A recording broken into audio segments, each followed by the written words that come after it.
आज मैं तारा के बारे में, दिलबर के बारे में, रुबीना जी के बारे में, बेबू जी के बारे में और शमीम बाजी के बारे में बात करूंगी। मेरे साथ बने रहिएगा। अस्सलामु अलैकुम my YouTube friends, welcome back to my channel. Hope कि आप लोग बिल्कुल ठीक ठाक है और आप सबकी दुआ से अल्हम्दुलिल्लाह मैं भी ठीक हूँ। और अल्लाह पाक से यही दुआ है कि आप लोग हमेशा सही सलामत रहे, खुश रहे अपने अपने घरों में अपनी फैमिली के साथ। आमीन सुम्मा आमीन। नमाज़ पढ़ा कीजिएगा, नमाज हम पर फ़र्ज़ है। सबसे पहले बात करते हैं दिलबर यासीन के बारे में। दिलबर यासीन ने आज सुबह सुबह ये कहा कि नमाज में बहुत सुकून है, 5 वक्त का नमाज पढ़ो, पढ़ने में बहुत सुकून है। बिल्कुल बेशक, इसमें कोई शक नहीं है। और इन्होंने साथ ये भी कहा कि जब इंसान अल्लाह के साथ जुड़ जाता है, लोग कितनी तोहमतें लगाए, कितनी बातें बनाए, कोई फ़र्क नहीं पड़ता। बिल्कुल सही बात है। अब सबसे पहले बात करते हैं रुबीना जी के बारे में। रुबीना जी का वीडियो देखा, रोना आ गया मुझे उनका बेबसी देखकर। मतलब इतनी बेबस लग रही थी, इतनी हेल्पलेस लग रही थी कि मैं क्या बताऊं। कि काम छोड़ के चली जाना चाहती है पंजाब, कभी वो सोचती है भाई के पास जाके रहूं, कभी सोचती है पता नहीं कौन सी इस्लामाबाद में कोई उनकी बाजी है वहाँ जाकर रहूं। मतलब वो उस औरत के 2 बेटे अच्छे खासे पैसे कमा रहे हैं, अय्याशी कर रहे हैं। अय्याशी कहूँगी मैं इसको, गुजारा नहीं कर रहे, अय्याशी कर रहे हैं। हर रोज़ फर्नीचरें खरीदी जा रही है, घर खरीदा जा रहा है, एसी खरीद रहे हैं, सामानें खरीद रहे हैं, सेलिब्रेशन हो रही है, हर चीज़ हो रही है। लेकिन एक माँ, जिस औरत ने इनको पैदा किया, पाला पोसा, आज इस काबिल बनाया, उस रखने के लिए इनके पास जगह नहीं है। और बड़े वाले ने तो उनको मरा हुआ बोल दिया। बड़े वाले ने तो उनको ये कह दिया कि वो हमारे लिए मर चुकी है। ये लड़के दोनों कितना बदकिस्मत है, ये बाबर और दिलबर, कि अपनी जन्नत को नाराज़ करके बैठे हुए हैं और इनको कोई परवाह नहीं है। अपना आराम से अपनी ज़िंदगी गुजार रहे हैं, हर रोज़ वीडियो अपलोड कर रहे हैं। और आज तो दिलबर साहब ने इस्लाम के बारे में काफ़ी बातें की। 5 वक्त का नमाज में बहुत सुकून है, जो अल्लाह के साथ जुड़ जाता है उसको कोई गिरा नहीं सकता। कितना भी लोग बातें कर ले, कितना कुछ कर ले, बेशक जो अल्लाह के साथ जुड़ जाता है उसको कोई नहीं हरा सकता है। बिल्कुल सही बात है। जो इंसान अल्लाह के साथ जुड़ जाता है ना, उसको दुनिया की कोई ताकत नहीं हरा सकती है, सिवाय अल्लाह का कोई उसको नहीं हरा सकता है। ये तो बहुत खुशी की बात है कि नमाज 5 वक्त शुरू कर दिया, जैसे कि वादा किया था। अब किसके साथ वादा किया था मुझे नहीं पता, व्यूअर्स के साथ या तारा के साथ या किसके साथ। तो नमाज अल्लाह के लिए पढ़ना है, अल्लाह को राज़ी करना है, अल्लाह को खुश करना है। ठीक है, बहुत अच्छी बात है, नमाज की दावतें दी जा रही है। मुझे एक बात बताए कि आपकी माँ ने जो वीडियो अपलोड किया, वो इतनी बीमार है, उनकी तबीयत ख़राब है, वो कहाँ जाके रुके, उनके पास जगह नहीं है, वो परेशान है कि मैं किधर जाऊँ। और आप जो 2 लड़के उनकी इतनी अय्याशी कर रहे हो, कभी फर्नीचर, कभी सामान, कभी बच्चों को घुमा रहे हो, अपनी माँ का ख्याल नहीं आ रहा है। मतलब जिस बूढ़ी माँ ने अपनी ज़िंदगी बर्बाद कर दी, आप लोगों को पाल पोस के बड़ा किया, माँ के लिए आपके पास जगह नहीं है, कहाँ रुके। आपके पास एक एक्सक्यूज़ बन गया कि माँ बाप दोनों साथ नहीं रह सकते। और आपने किस वजह से, किस हिम्मत से ये कहा था कि हमारी माँ हमारे लिए मर गई। मतलब आपकी माँ ने क्या किया था? अपनी स्टोरी बता रही थी, उसमें आपको इतना तकलीफ़ क्यों था? आपको किस चीज़ का एतराज़ था? आपके बारे में तो कोई बुरा नहीं बोलती। अगर वो अपनी ज़िंदगी का कहानी यूट्यूब में सुनाना चाहती है, जैसे आपकी मैडम तारा, आपकी मालकिन हमेशा सुनाती आ कि आज ये हो गया था, कल मैंने गुनाह होते देख लिया, परसों मेरी हाथ की मेहंदी नहीं सूखी थी, मेरे अब्बू दुनिया से गुजर गए। हर वो बात बताती है ना। अपनी अम्मी की 3 शादियों का स्टोरी भी उन्होंने शेयर किया, उस वक्त शर्म नहीं आई।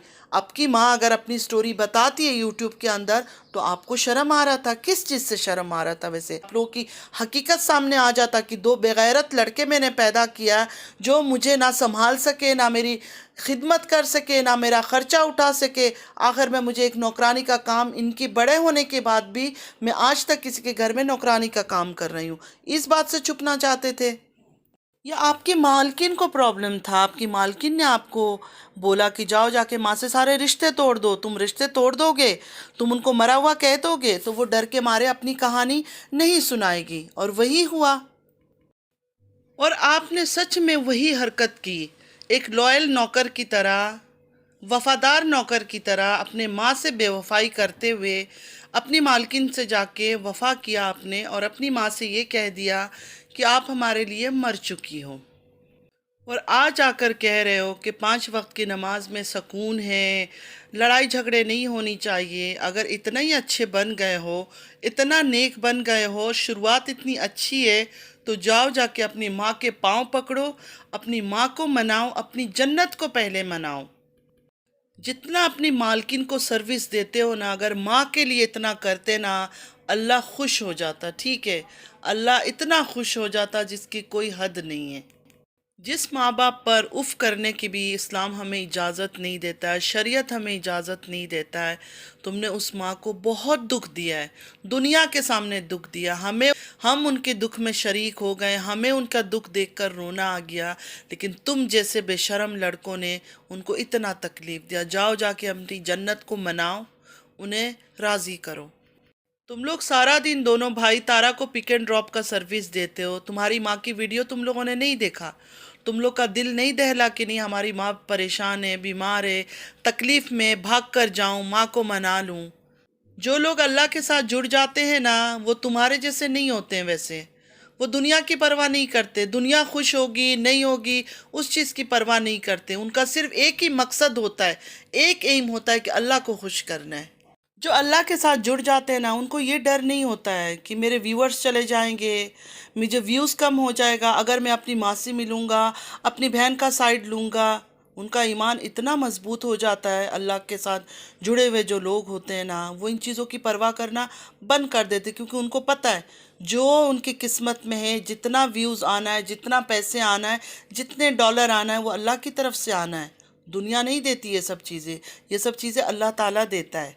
अल्लाह पाक से दुआ करते हैं रुबीना जी की सारे मसले हल हो जाए, सारे मुश्किलात हल हो जाए। बेचारी पता नहीं कब से 3 साल की एज से आज तक सफ़र ही करती आ रही है, और इसकी जो बेटे हैं इनकी दिलों में अल्लाह रहम डाले, इनको हिदायत का रास्ता दिखाए।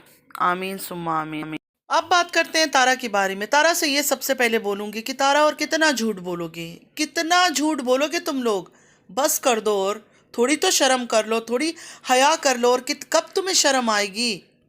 अब इसमें हमारा क्या फॉल्ट है? हम तुम्हारे बारे में रिएक्शन देते हैं, तुम अपने एपिसोड्स जो अपलोड करती हो उसमें इतनी झूठ बोलती हो। तुम्हें ये याद नहीं रहता है कि तुमने 1 साल पहले क्या बोला था और अब तुम क्या बोल रही हो। कम से कम याद तो रखा करो। अब तुम कैसे याद रखो कि कसूर तुम्हारा भी नहीं है। इंसान जब एक झूठ बोलता है, उस झूठ के बीच से 1000 झूठ बोलता है, तो कहाँ तक याद रखोगी, है ना? तो झूठ कम बोलोगी ना, तो मसले मसाइल, प्रॉब्लम्स, इश्यूज ये सब नहीं आएंगे। फिर जब तुम्हारी एपिसोड देख के लोग वॉइस रेस करते हैं, आवाज़ उठाते, फिर कहती हो थंबनेल लगा के मैं क्यों बदलूं, मुझे क्या है, मुझे मेरा झूठ से प्यार है, मुझे पसंद है, मैं क्यों किसी के लिए बदलूं। तुम बदल ही नहीं सकती हो, यही तो बात है कि तुम बदल ही नहीं सकती हो। और तुमने जो कहा मुझे अपने आप से प्यार है, मैं जैसी हूँ वैसी हूँ, बिल्कुल तुम बहुत ही सेल्फ सेंटर्ड हो, सेल्फिश हो। हमें पता है कि तुम सिर्फ और सिर्फ अपने आप से प्यार करते हो, बाकी किसी से प्यार नहीं करती हो। ना अपनी माँ से प्यार करती हो, ना अपने बाप से प्यार करती हो, किसी से नहीं करती हो प्यार। दुनिया से बाप चले गए, तुमने उनको कंटेंट बना के यूज़ किया। माँ की शादी इतने सालों पहले हुई थी, माँ को इस्तेमाल किया। और अभी जो माँ तुम्हारे पास पाकिस्तान आ रही है, इस टाइम पे भी तुम उनको कंटेंट बना के यूज़ करोगे। हम सबको पता है, हम बिल्कुल तैयार है, प्रिपेयर है कि उनके आने के बाद कुछ अलग अलग होगा, वीडियोस तुम्हारे अलग, ड्रामे होंगे, हर चीज़ देखने के लिए व्यूअर्स सब रेडी हैं। और तुमने एक बात कहा कि जब पसंद नहीं है तो क्यों देखते हो। देखो, हम तो देखेंगे, हमारा तो काम है देखना, क्योंकि हम रिएक्शन देते हैं, हम तो देखेंगे, ठीक है। तुम क्यों देखती हो? हम इतने छोटे छोटे चैनल वाले हैं, तुम हमें क्यों देखती हो? तुम मुझे भी देखती हो इतना गौर से, क्योंकि जब तुम्हारी आंखों में प्रॉब्लम हुआ था, तुमने आंखों का कुछ अलग ही ड्रामा शुरू किया था। मेरे आंखों में दर्द है, मुझे दिखाई नहीं देता है, मुझे सनग्लास लग गया। वो सनग्लास जो तुमने लगाई थी, वो मैंने तुमसे कहा था, उसके बाद तुमने लगाई थी।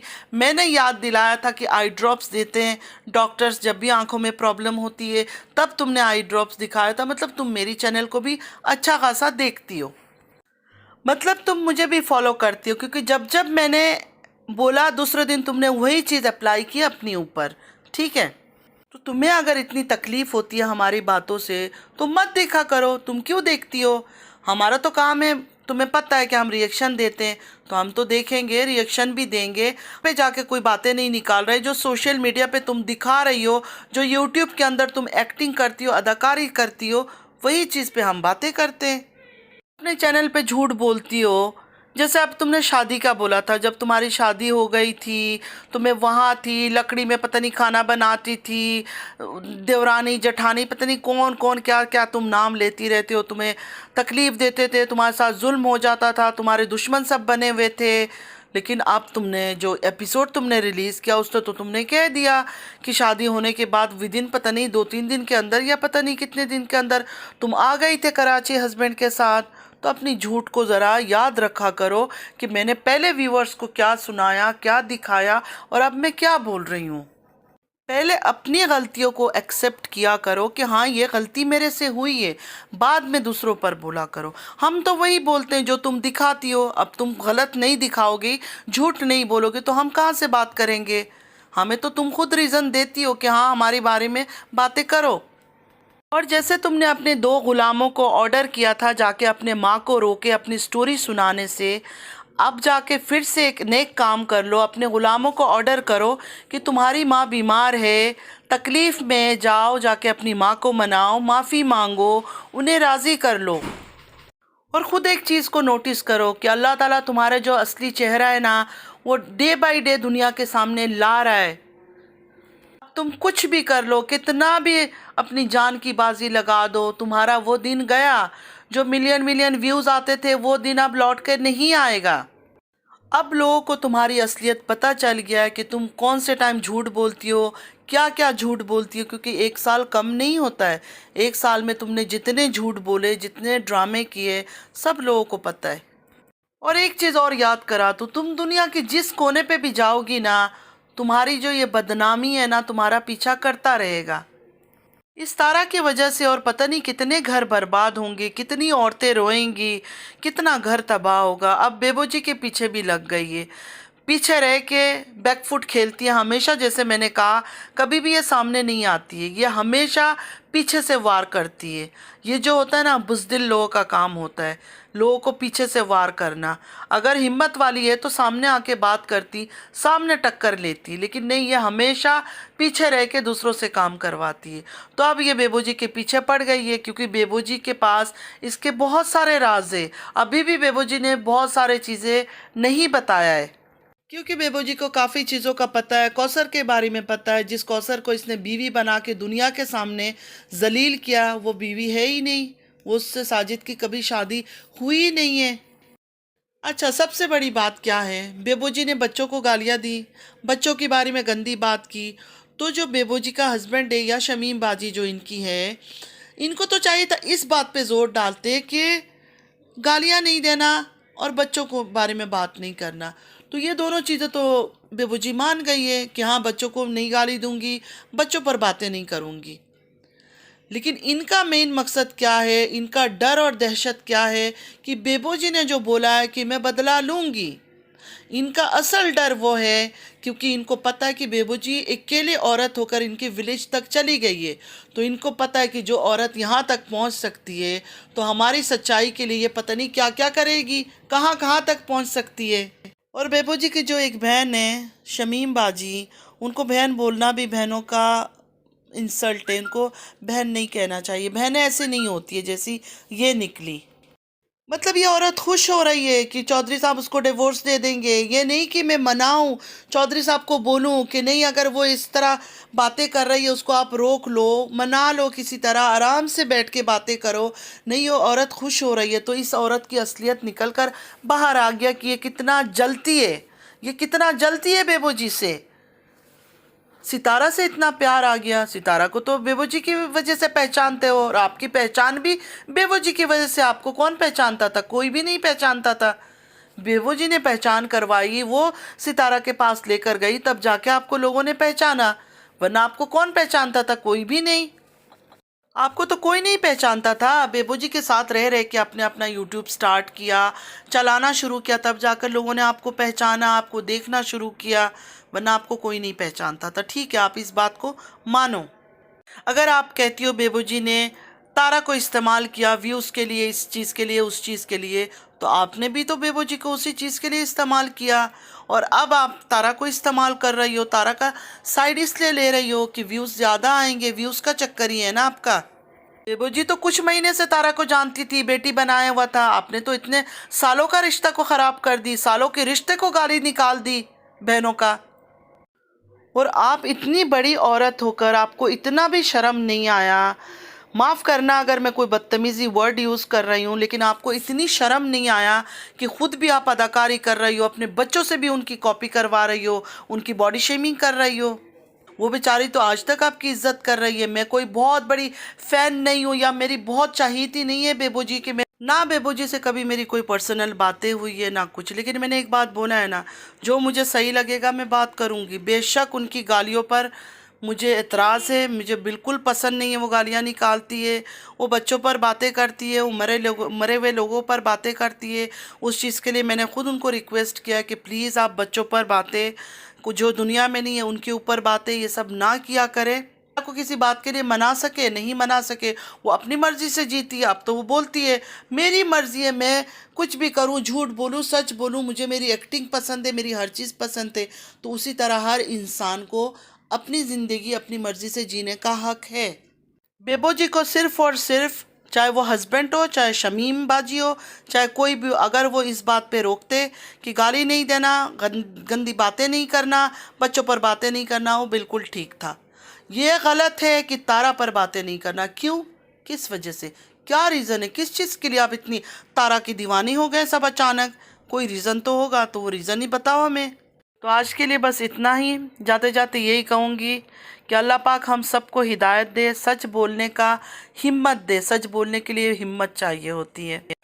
और जिनके घरों में भी बूढ़े माँ बाप हैं उनकी ज़रूर खिदमत किया करें, उनसे खर्च किया करें। ये मत सोचे कि नहीं इन पर खर्च कर दूंगा मेरे पैसे कम हो जाएंगे, कभी कम नहीं होते। माँ बाप पर खर्च करने से पैसे ज़्यादा होता है, कभी कम नहीं होता। क्योंकि माँ बाप जैसी दुआ दुनिया में कोई नहीं कर सकता आपके लिए, जो आपके माँ बाप आपके लिए दुआ करेंगे। ज़रूरी नहीं है कि मुँह से वो लोग बात करें और मुँह से वो लोग एक्सप्रेस करें कि हम खुश हैं और दिखावा करें। उनके दिल से, उनकी रूह से दुआ लगेगी, आप लोगों का अच्छा ही होगा। और जो भी आप लोग अच्छाई करोगे, नेक काम करोगे, वो अल्लाह ताला देखेगा। अल्लाह आपको उसका रिवॉर्ड देना है, दुनिया ने नहीं देनी है वो सब चीज़ें। और 5 वक्त का नमाज ज़रूर पढ़ा कीजिएगा। एक्सक्यूज़ मत दीजिएगा, बीमार है, ये है, वो है। ज़िंदगी का कोई पता नहीं है, कल को अगर ज़िंदगी ना रहे तो फिर क्या हम अल्लाह से टाइम मांगेंगे कि वापस हमें दुनिया में भेजो? हम नमाज़ पढ़ के आते हैं। तो नमाज ज़रूर पढ़ा कीजिएगा। और अगर मेरी वीडियो आप लोग को अच्छी लगी है तो लाइक, सब्सक्राइब और शेयर ज़रूर करना है। चैनल पे जो भी न्यू आ रहे हैं, आप सबसे रिक्वेस्ट है कि एक क्लिक करने में आपका कुछ नहीं जाएगा। तो प्लीज़ लाइक, सब्सक्राइब और शेयर ज़रूर कीजिए, कमेंट्स भी ज़रूर कीजिए। चलती हूँ, दुआओं में याद रखिएगा। ज़िंदगी रही फिर मुलाकात होगी। अल्लाह हाफिज़।